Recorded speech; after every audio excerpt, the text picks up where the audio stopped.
Hi guys, James here, Dublin Private Tour, and welcome to your Dublin Daily History. And we're on a very busy O'Connell Street in the centre of Dublin, and we're going to talk about Daniel O'Connell. You can see a statue there, and I'm going to tell you three really cool, quirky things about Daniel O'Connell, who I would say is Ireland's greatest statesman.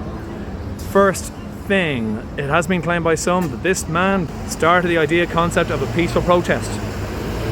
So Daniel O'Connell in the early to mid 1800s would try and achieve better rights for Catholic people who, under penal laws, were forbidden for doing lots of things at the time. And he would get Catholic people in Ireland to meet on land and to peacefully demonstrate for their rights. They're called monster meetings, what we really know as peaceful protests today. They did achieve certain things. For example, Daniel O'Connell in 1829 was the first Catholic ever to be allowed back into British Parliament. So they changed the law in 1828, and Ireland was part of the UK at that time.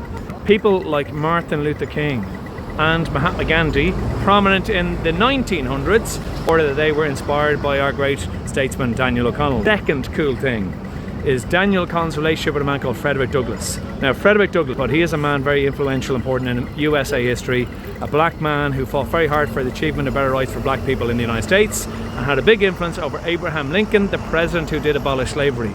Daniel O'Connell in that time, in the early mid 1800s, was one of the most vocal, outspoken leaders for the achievement of better rights for black people. So much so that Frederick Douglass came to Ireland in the 1840s and spent a few months in Ireland and actually shared a stage with Daniel O'Connell talking about equality, and he said he was very much, Frederick Douglass, inspired by our great hero Daniel O'Connell. Last thing, cool, quirky thing about Daniel O'Connell is his connection to a man called Simon Bolivar in South America. So Daniel O'Connell would have been very in favour of South American independence, and Simon Bolivar would have been one of the men very influential to the achievement of independence for a lot of countries in South America and Central America in the early 1800s. And there was a group here in Ireland called the Friends for South American Independence. Of about 2,000 of them fought actually in the Bolivarian revolutions, mostly in Venezuela. I'm not hungry. Daniel O'Connell did exchange telegrams with Simon Bolivar.